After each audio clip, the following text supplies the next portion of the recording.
Good afternoon. My colleagues and I are strongly committed to bringing inflation back down to our 2% goal. We have both the tools we need and the resolve that it will take to restore price stability on behalf of American families and businesses. Price stability is the responsibility of the Federal Reserve and serves as the bedrock of our economy. Without price stability, the economy does not work for anyone. In particular, without price stability, we will not achieve a sustained period of strong labor market conditions that benefit all. Today, the FOMC raised its policy interest rate by 0.75 percentage points, and we anticipate that ongoing increases will be appropriate. We are moving our policy stance purposefully to a level that will be sufficiently restrictive to return inflation to 2%. In addition, we are continuing the process of significantly reducing the size of our balance sheet. I will have more to say about today's monetary policy actions after briefly reviewing economic developments. The U.S. economy has slowed from the historically high growth rates of 2021, which reflected the reopening of the economy following the pandemic recession. Recent indicators point to modest growth of spending and production. Growth in consumer spending has slowed from last year's rapid pace, in part reflecting lower real disposable income and tighter financial conditions. Activity in the housing sector has weakened significantly, in large part reflecting higher mortgage rates. Higher interest rates and slower output growth also appear to be weighing on business fixed investment, while weaker economic growth abroad is restraining exports.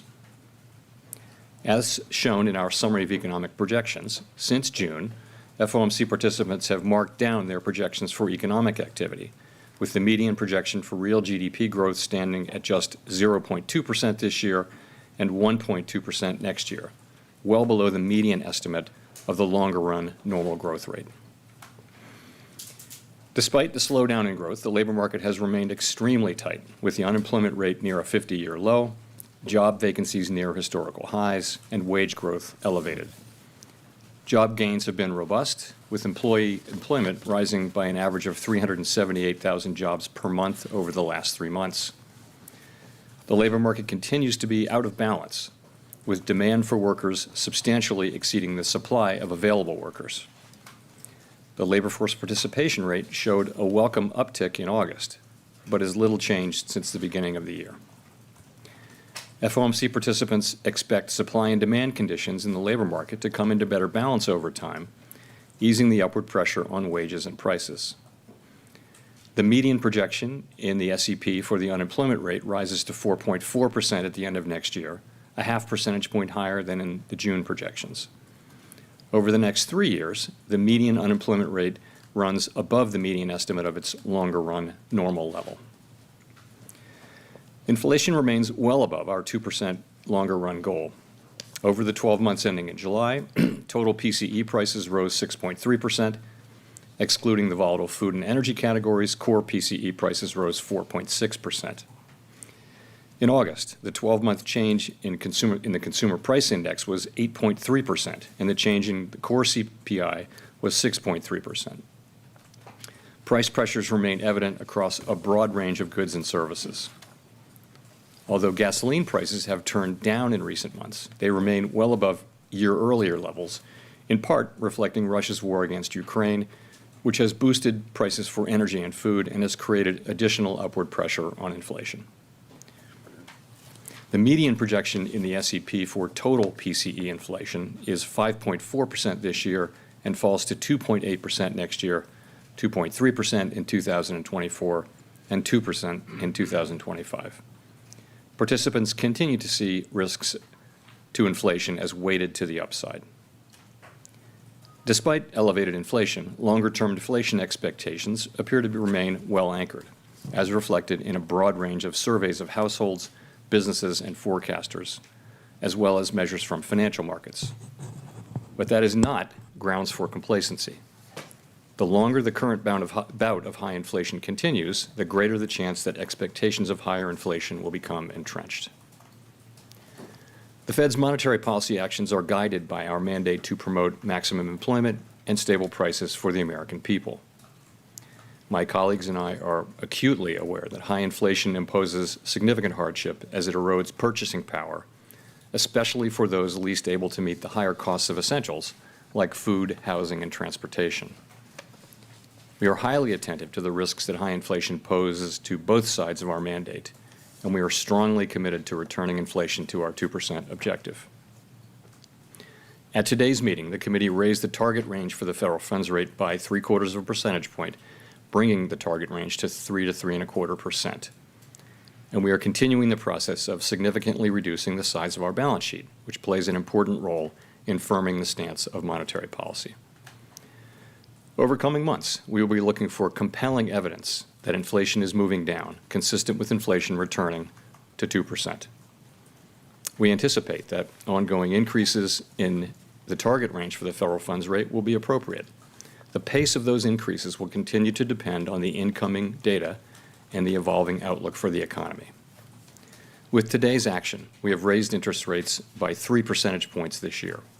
At some point, as the stance of monetary policy tightens further, it will become appropriate to slow the pace of increases while we assess how our cumulative policy adjustments are affecting the economy and inflation. We will continue to make our decisions meeting by meeting and communicate our thinking as clearly as possible. Restoring price stability will likely require maintaining a restrictive policy stance for some time. The historical record cautions strongly against prematurely loosening policy. As shown in the SEP, the median projection for the appropriate level of the federal funds rate is 4.4% at the end of this year, 1 percentage point higher than projected in June. The median projection rises to 4.6% at the end of next year and declines to 2.9% by the end of 2025, still above the median estimate of its longer-run value. Of course, these projections do not represent a committee decision or plan, and no one knows with any certainty where the economy will be a year or more from now. We are taking forceful and rapid steps to moderate demand so that it comes into better alignment with supply. Our overarching focus is using our tools to bring inflation back down to our 2% goal and to keep longer-term inflation expectations well anchored. Reducing inflation is likely to require a sustained period of below-trend growth, and there will very likely be some softening of labor market conditions. Restoring price stability is essential to set the stage for achieving maximum employment and stable prices over the longer run. We will keep at it until we're confident the job is done. To conclude, we understand that our actions affect communities, families, and businesses across the country. Everything we do is in service to our public mission. We at the Fed will do everything we can to achieve our maximum employment and price stability goals. Thank you, and I look forward to your questions.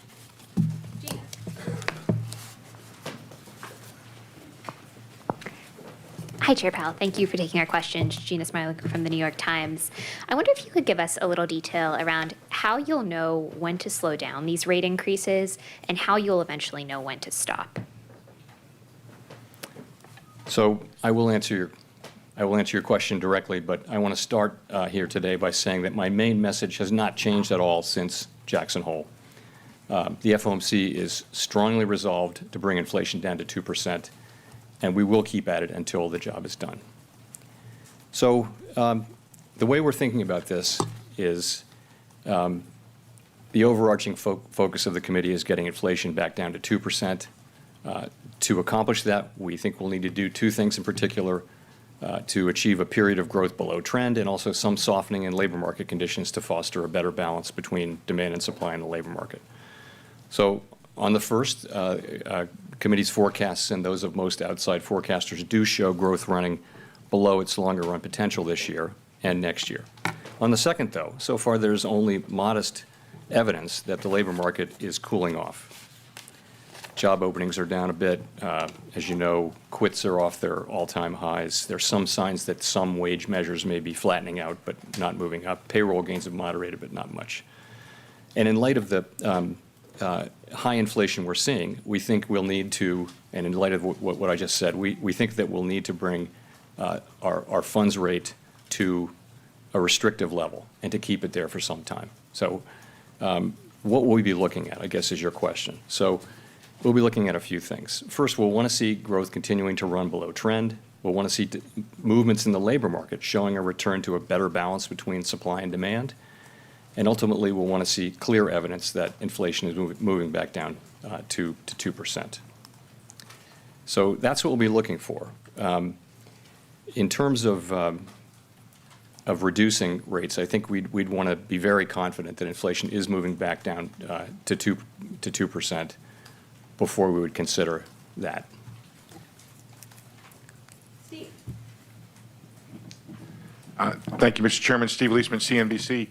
Can you talk about how you factor in the variable lags on inflation and the extent to which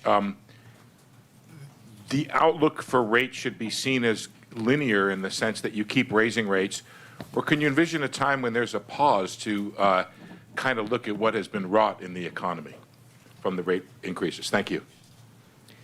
Sure. So, of course, monetary policy does famously work with long and variable lags. The way I think of it is our policy decisions affect financial conditions immediately. In fact, financial conditions have usually been affected well before we actually announce our decisions. Then changes in financial conditions begin to affect economic activity fairly quickly, within a few months. But it's likely to take some time to see the full effects of changing financial conditions on inflation. So we are very much mindful for that. And that's why I noted in my opening remarks that at some point, as the stance of policy tightens further, it will become appropriate to slow the pace of rate hikes while we assess how our cumulative policy adjustments are affecting the economy and inflation. So that's how we think about that. Your second question, sorry, was? Is there a point in time you could see pausing? Is it linear that you keep raising rates, or is there? Oh, I'm sorry. I should know better than to not talk with my microphone. I should know better than to answer your second question. Oh, there you go.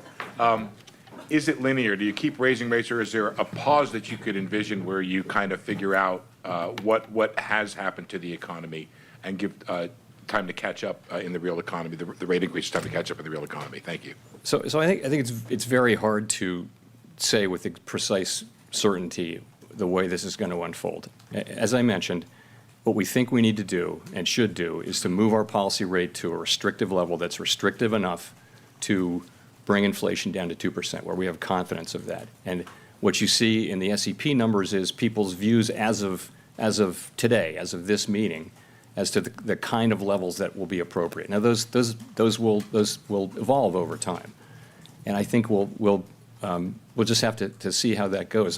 There is a possibility, certainly, that we would go to a certain level that we're confident in and stay there for a time. But we're not at that level. Clearly today, we've just moved, I think, probably into the very lowest level of what might be restrictive, and certainly in my view and in the view of the committee, there's a ways to go. Rachel. Hi, Chair Powell. Rachel Siegel from the Washington Post. Thank you for taking our questions. The projections show the unemployment rate rising to 4.4% next year. And historically, that kind of rise in the unemployment rate would typically bring a recession with it. Should we interpret that to mean no soft landing? And is that kind of rise necessary to get inflation down? Right. So you're right. In the SEP, there's what I would characterize as a relatively modest increase in the unemployment rate from a historical perspective, given the expected decline in inflation. Now, why is that? So really, that is what we generally expect, because we see the current situation as outside of historical experience in a number of ways, and I'll mention a couple of those. First, and you know these, but first, job openings are incredibly high relative to the number of people looking for work. It's plausible, I'll say, that job openings could come down significantly, and they need to, without as much of an increase in unemployment as has happened in earlier historical episodes. So that's one thing. In addition, in this cycle, longer run inflation expectations have generally been fairly well anchored. And as I've said, there's no basis for complacency there. But to the extent that continues to be the case, that should make it easier to restore price stability. And I guess the third thing I would point to that's different this time is that part of this inflation is caused by this series of supply shocks that we've had, beginning with the pandemic and really with the reopening of the economy, and more recently amplified and added to by Russia's invasion of Ukraine, have all contributed to the sharp increase in inflation. So these are the kinds of events that are not really seen in prior business cycles. And in principle, if those things start to get better, and we do see some evidence of the beginnings of that. It's not much more than that, but it's good to see that. For example, commodity prices look like they may have peaked for now. Supply chain disruptions are beginning to resolve. Those developments, if sustained, could help ease the pressures on inflation. So let me just say, how much these factors will turn out to really matter in this sequence of events, it remains to be seen. We have always understood that restoring price stability while achieving a relatively modest decline, or rather increase in unemployment and a soft landing would be very challenging. And we don't know. No one knows whether this process will lead to a recession, or if so, how significant that recession would be. That's going to depend on how quickly wage and price inflation pressures come down, whether expectations remain anchored, and whether, also do we get more labor supply, which would help as well. In addition, the chances of a soft landing are likely to diminish to the extent that policy needs to be more restrictive or restrictive for longer. Nonetheless, we're committed to getting inflation back down to 2% because we think that a failure to restore price stability would mean far greater pain later on. Just to follow up on one small thing, are vacancies still at the top of your list in terms of understanding the labor market and how much room there is there? Yes, vacancies are still almost 2-to-1 ratio to unemployed people. That and quits are really very good ways to look at how tight the labor market is and how different it is from other cycles, where generally the unemployment rate itself is the single best indicator. We think those things have for quite a time now really added value in terms of understanding where the labor market is. Nick.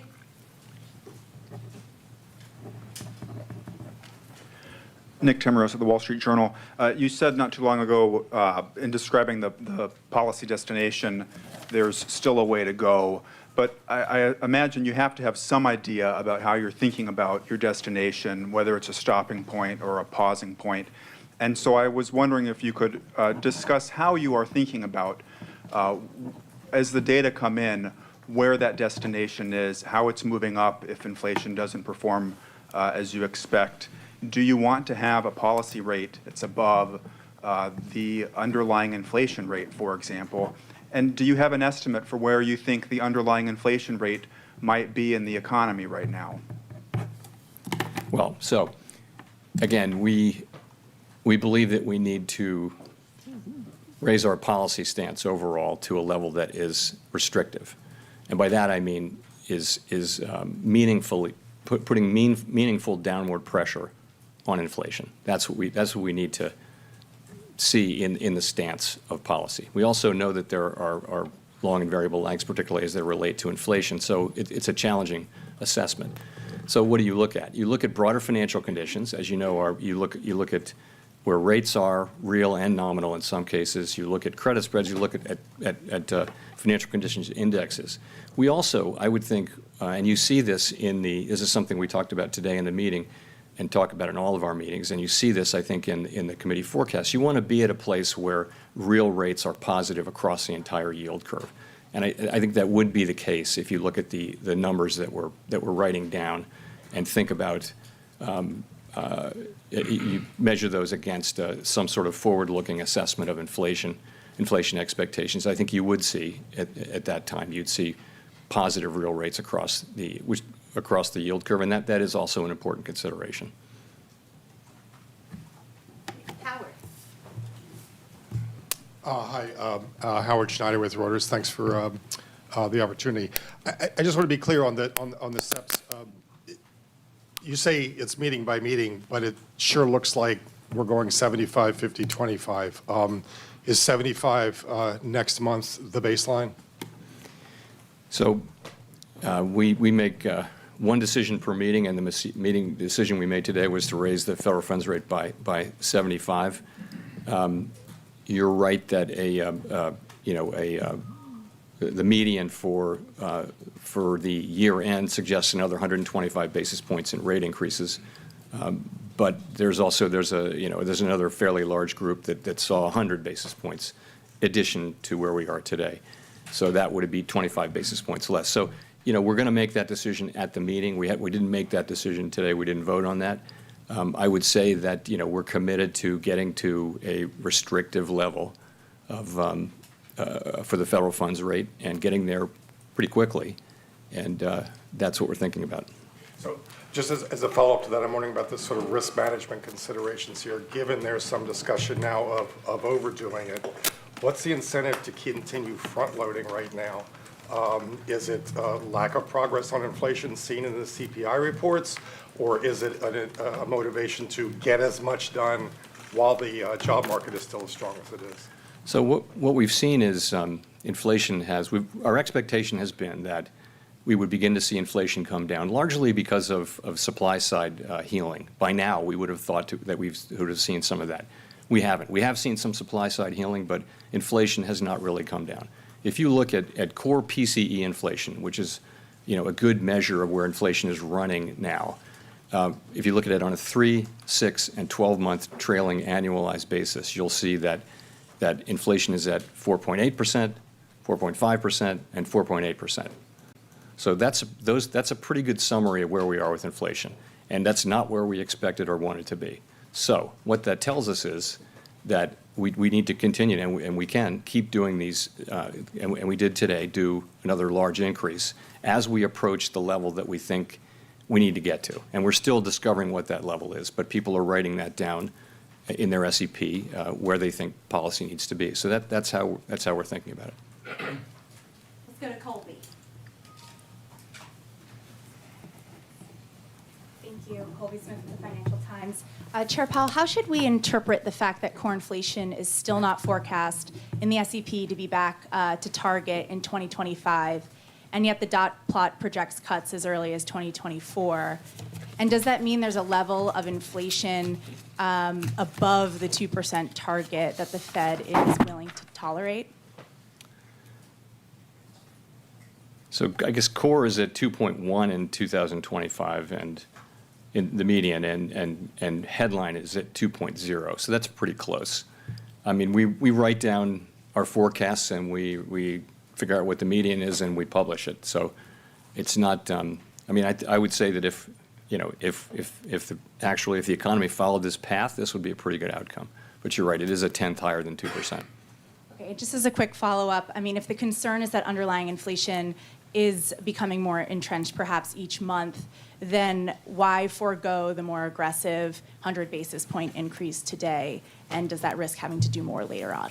Yeah, so we, as we said, at the last press conference and in between that one and this one, we said that we would make our decision based on the overall data coming in. So if you remember, we got a surprisingly low reading in July, and then a surprisingly high reading for August. So I think you never want to overreact too much to any one data point. So if you look at them together, and as I just mentioned, if you really look at this year's inflation, 3, 6, and 12-month trailing, you see inflation is running too high. It's running 4.5% or above. You don't need to know much more than that. If that's the one thing you know that this committee is committed to getting to a meaningfully restrictive stance of policy and staying there until we feel confident that inflation is coming down. That's how we think about it. Victoria. Hi, Victoria Guido with Politico. I wanted to ask about the balance sheet. You all have left open the possibility that you might sell mortgage-backed securities, but we've seen significant slowing in the housing market. Mortgage rates have gone up significantly, and I'm just wondering whether conditions there might affect your plans for how quickly you have the runoff on the MBS side. So what we said, as you know, was that we would consider that once balance sheet runoff is well underway. I would say it's not something we're considering right now and not something I expect to be considering in the near term. It's just, it's something I think we will turn to, but the time for turning to it has not come and is not close. Well, and will conditions in the housing market affect that decision? I think a number of things might affect that decision, but the main thing is we're not considering that decision, and I don't expect that we will anytime soon. Neil. Thanks. Neil Irwin with Axios.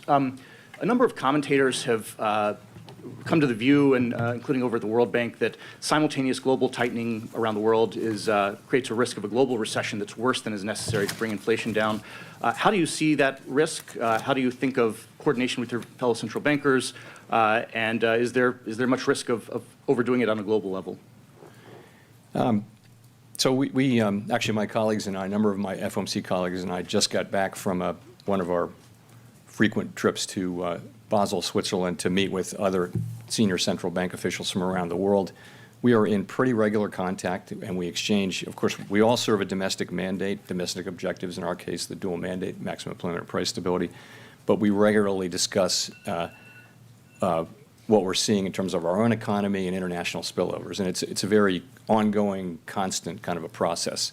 So we are very aware of what's going on in other economies around the world and what that means for us and vice versa.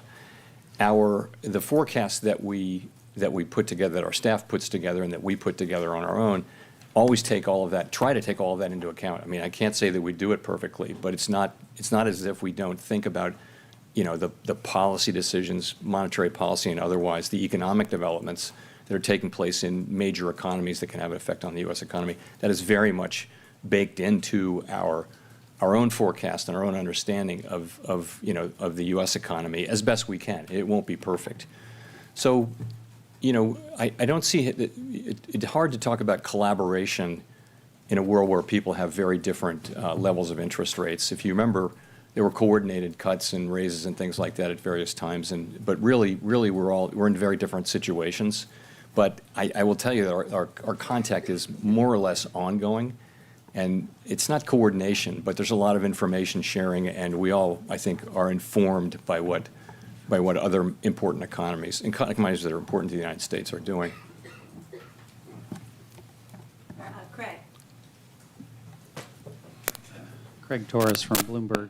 Chair Powell, you talked about some ways the higher interest rates are affecting the economy, but we've also seen a resilient labor market with durable consumption, strong corporate profits. And I'm wondering what your story is on the resilience of the economy. After all, you and your colleagues said, well, we started tightening in March when we were talking about interest rates in the future. And indeed, Treasury rates moved up. So we should have had a lot of tightening taking effect. Why is the economy, in your view, so resilient? And does it mean that we might need a possibly higher terminal rate?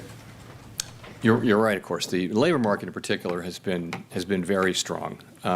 But there are the sectors of the economy that are most interest rate sensitive are certainly showing the effects of our tightening. And of course, the obvious example is housing, where you see declining activity and of all different kinds, and housing price increases moving down.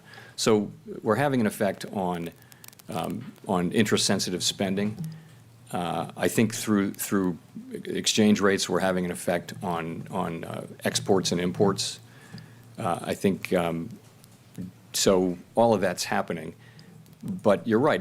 And we've said this. You know, this is a strong, robust economy. People have savings on their balance sheet from the period when they couldn't spend and where they were getting government transfers. There's still very significant savings out there, although not as much at the lower end of the income spectrum, but still some savings out there to support growth. The states are very flush with cash, so there's good reason to think that this will continue to be a reasonably strong economy. Now, the data sort of are showing that growth is going to be below trend this year. We think of trend as being about 1.8% or in that range. We're forecasting growth well below that, and most forecasters are. But you're right. There's certainly a possibility that growth can be stronger than that, and you know that's a good thing because that means the economy will be more resistant to a significant downturn. But of course we are focused on the thing I started with, which is getting inflation back down to 2%. We can't fail to do that. if we, I mean, that's, if we were to fail to do that, that would be the thing that would be most painful for the people that we serve. So for now, that has to be our overarching focus. And you see that, I think, in the SEP, in the levels of rates that we'll be moving to reasonably quickly, assuming things turn out roughly in line with the SEP. So that's how we think about it. Mike, thank you. Thank you, Mr. Chairman. In a world of euphemisms that we live in here with below-trend growth and a modest increase in unemployment, I'm wondering if I could ask you a couple of direct questions for the American people. Do the odds now favor, given where you are and where you're going with interest rates, favor a recession?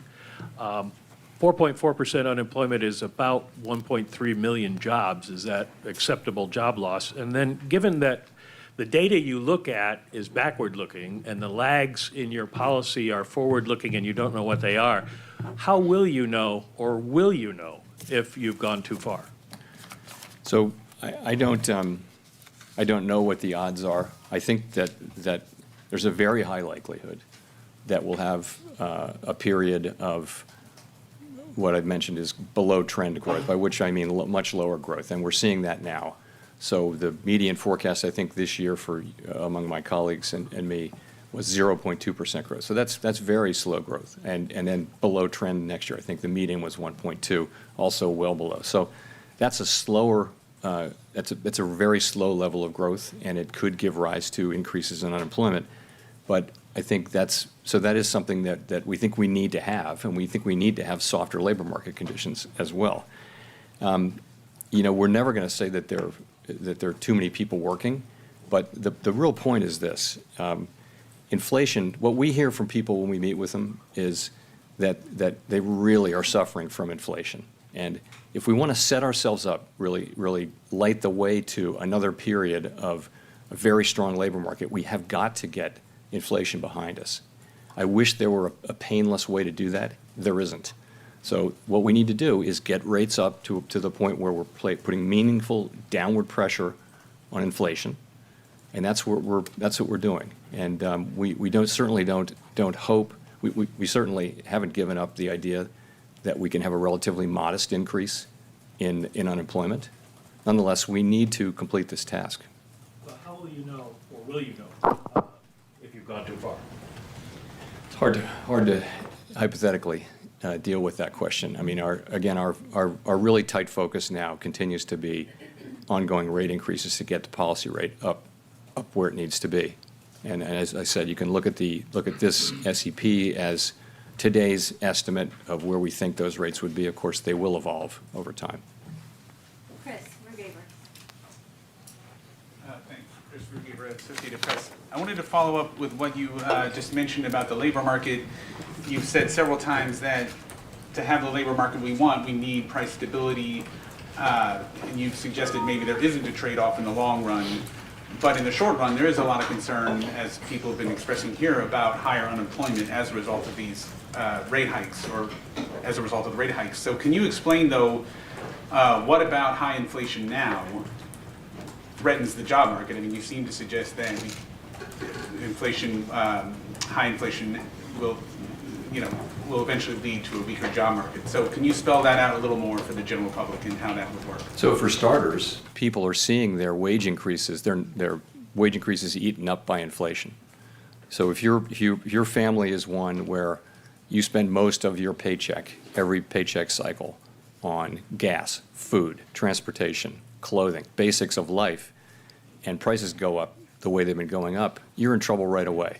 You don't have a cushion, and this is very painful for people at the lower end of the income and wealth spectrum. So that's what we're hearing from people is, it very much that inflation is really hurting. So how do we get rid of inflation? And as I mentioned, it would be nice if there were, a way to just wish it away, but there isn't. We have to get supply and demand back into alignment, and the way we do that is by slowing the economy. Hopefully, we do that by slowing the economy, and we see some softening in labor market conditions, and we see a big contribution from supply side, improvements and things like that. But none of that is guaranteed.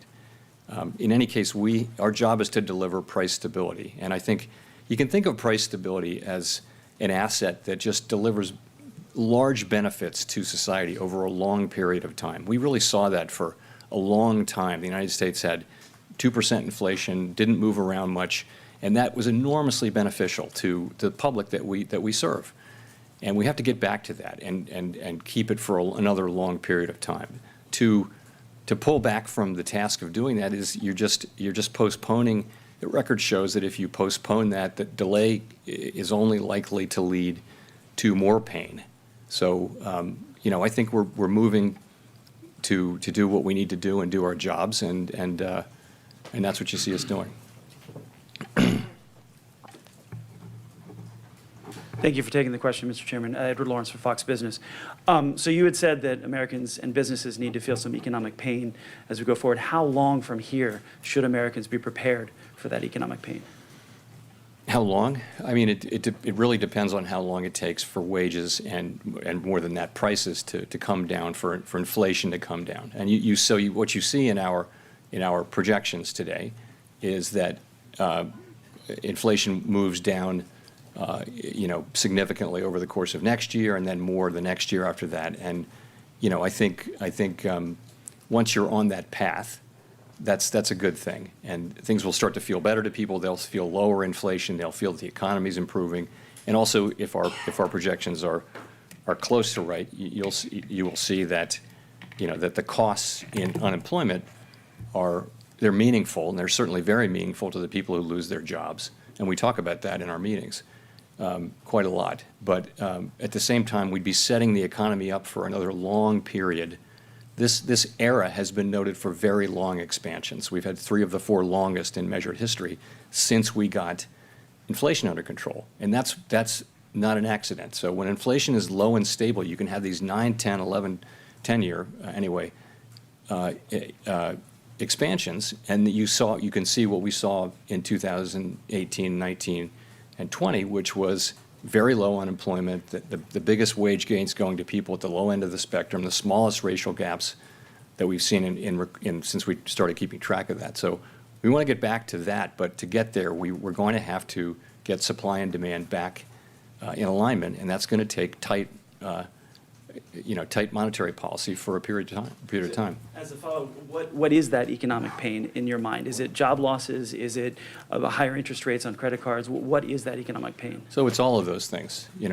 Higher interest rates, slower growth, and a softening labor market are all painful for the public that we serve. But they're not as painful as failing to restore price stability and then having to come back and do it, down the road again, and doing it at a time when actually now people have really come to expect, high inflation. If the concept of high inflation becomes entrenched in people's economic thinking about their decisions, then sort of getting back to price stability, the cost of getting back to price stability just rises, and so we want to avoid that. We want to act aggressively now, and get this job done and keep at it until it's done. Nicole from CNN. Thank you, Chairman Powell. Nicole Goodkind, CNN Business. Existing home sales have fallen for 7 months straight. Mortgage rates are at their highest level since 2008. Yet mortgage demand increased this week, and housing prices are still elevated. Now, at the end of your June press conference, you mentioned plans to reset the housing market.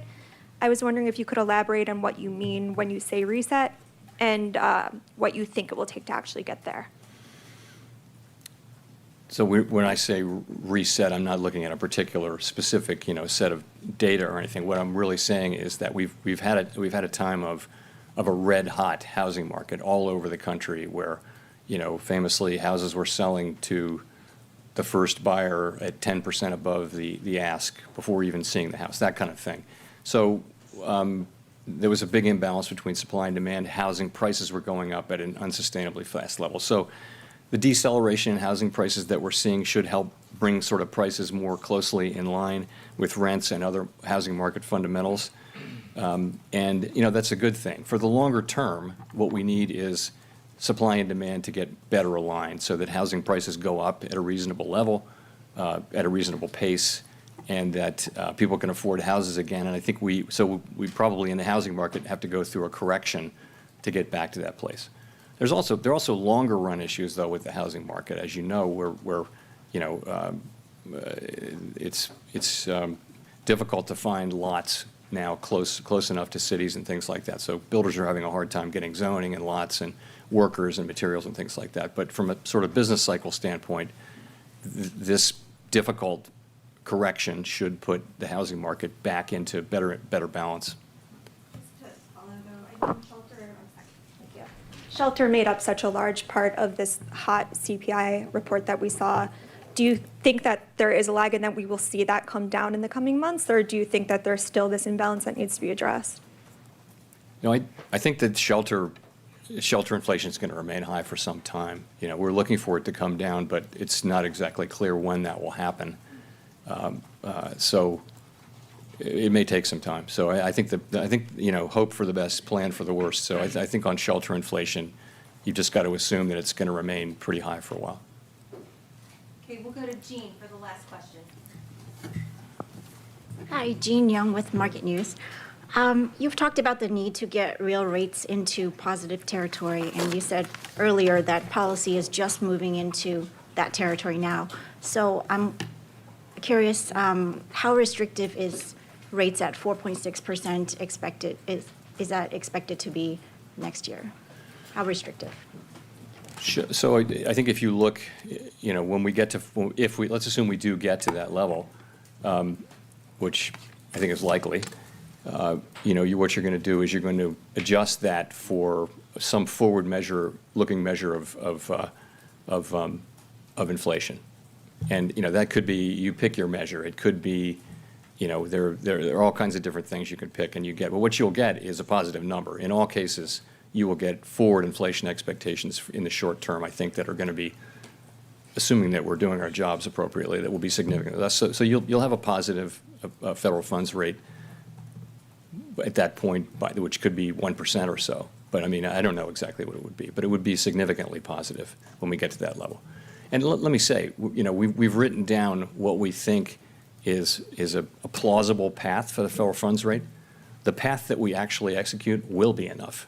It will be enough to restore price stability.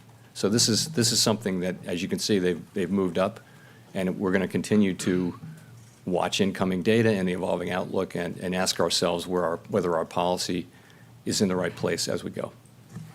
Thank you very much.